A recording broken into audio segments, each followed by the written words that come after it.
Everyone, तो जैसा कि आज हम बात करने वाले हैं परवलय के बारे में कि जो हमारे पास परवलय होता है उसको किस प्रकार डिफाइन किया जाता है। और फिर बात करेंगे कि जो हमारे पास परवलय के मुख्य बिंदु होते हैं जैसे नाभि, नियता, उत्केंद्रता और अक्ष और शीर्ष, जीवा, नाभीय जीवा, ये सभी किस प्रकार डिफाइन करते हैं हम परवलय के अंदर, उसके बारे में बात करेंगे। तो सबसे पहले बात करें परवलय के बारे में कि परवलय किसे कहते हैं। तो परवलय को अगर हम डेफिनेशन के तौर पर समझाना चाहें तो परवलय एक ऐसा बिंदु का बिंदुपथ होता है। इसको हम डेफिनेशन के रूप में लिखें तो कुछ इस प्रकार लिखेंगे कि परवलय एक ऐसे चलित बिंदु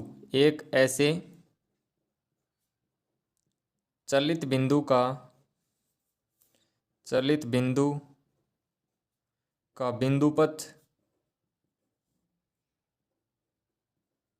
बिंदुपथ होता है जिससे स्थिर रेखा एवं स्थिर बिंदु से दूरियों का अनुपात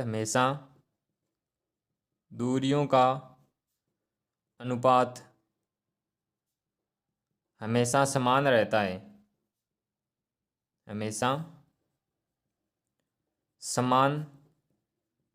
है, उसे परवलय कहते हैं।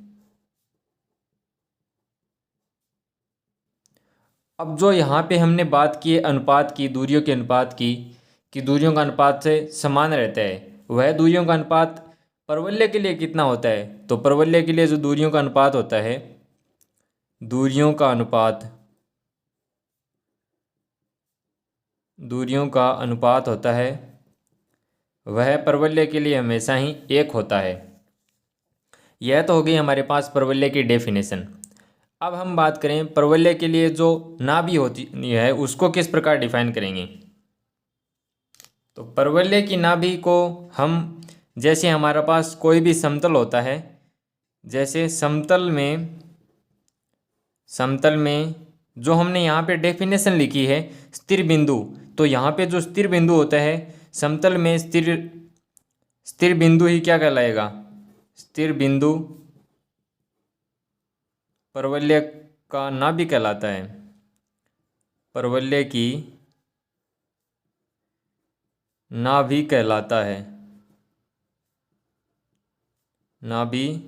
कहलाती है।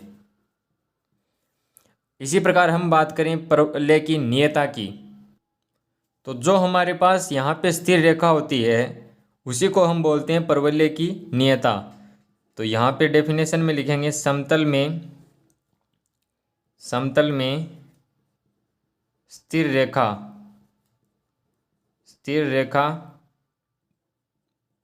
परवलय की नियता कहलाती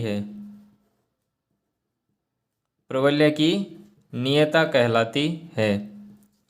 इसी प्रकार हम बात करें आगे परवलय की उत्केंद्रता की, तो उत्केंद्रता को हम किस प्रकार डिफाइन करेंगे। जो हमारे पास ये दूरियों का अनुपात होता है वही क्या कहलाता है, परवलय की उत्केंद्रता कहलाता है।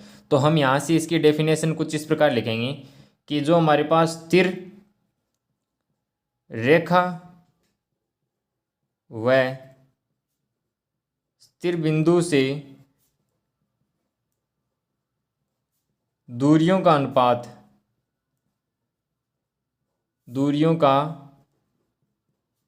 अनुपात ही क्या कहलाता है, हमारे पास परवलय की उत्केंद्रता कहलाता है। परवलय की उत्केंद्रता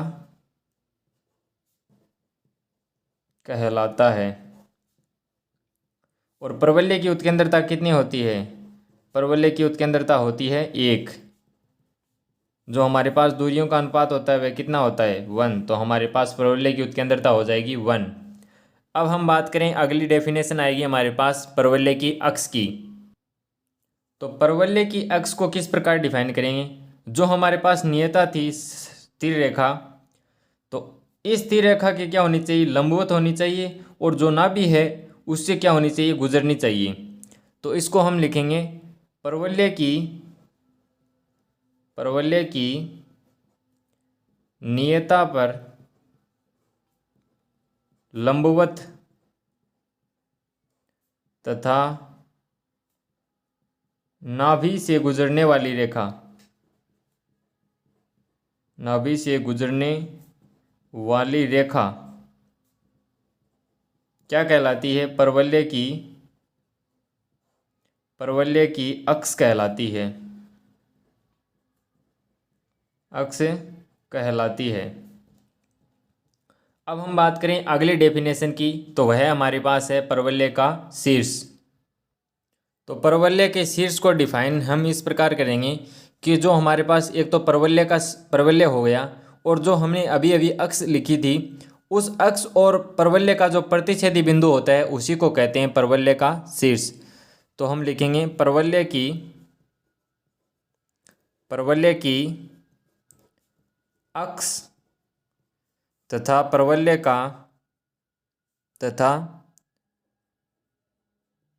का प्रतिच्छेदी बिंदु, परवलय का प्रतिच्छेदी बिंदु ही हमारे पास क्या कहलाता है? परवलय का शीर्ष कहलाता है, परवलय का शीर्ष कहलाता है।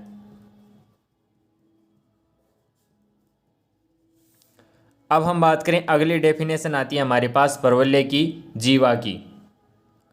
परवलय की जीवा को इस प्रकार डिफाइन करते हैं, हमारे पास जो भी परवलय होता है उस परवलय के किन्हीं भी दो बिंदुओं को मिलाने वाली रेखा क्या कहलाती है? परवलय की जीवा। तो हम लिखेंगे परवलय पर स्थित किन्हीं भी दो बिंदुओं को मिलाने वाली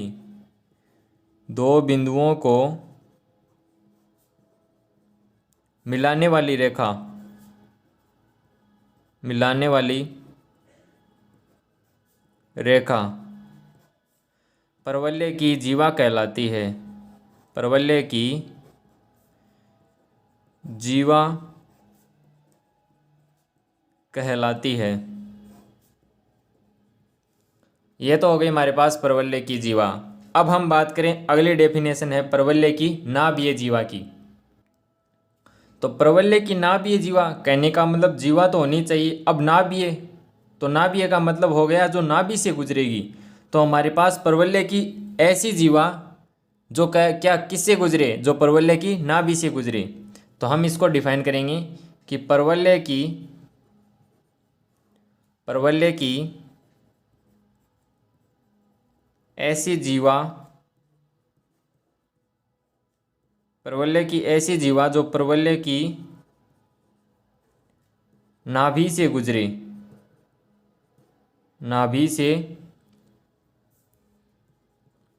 से गुजरे,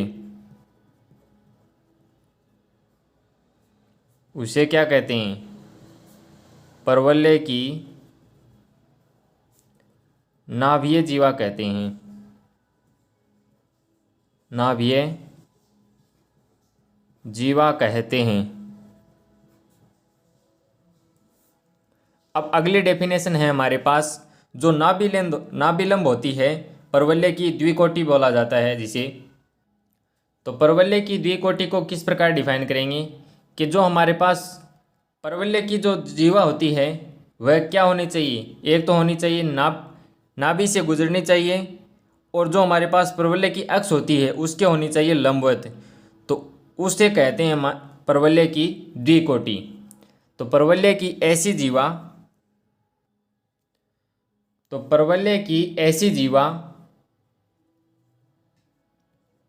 परवलय की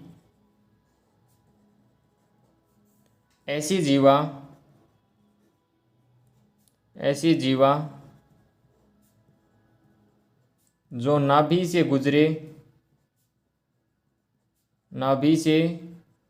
गुजरे तथा परवलय की अक्ष के लंबवत हो, परवलय की अक्ष के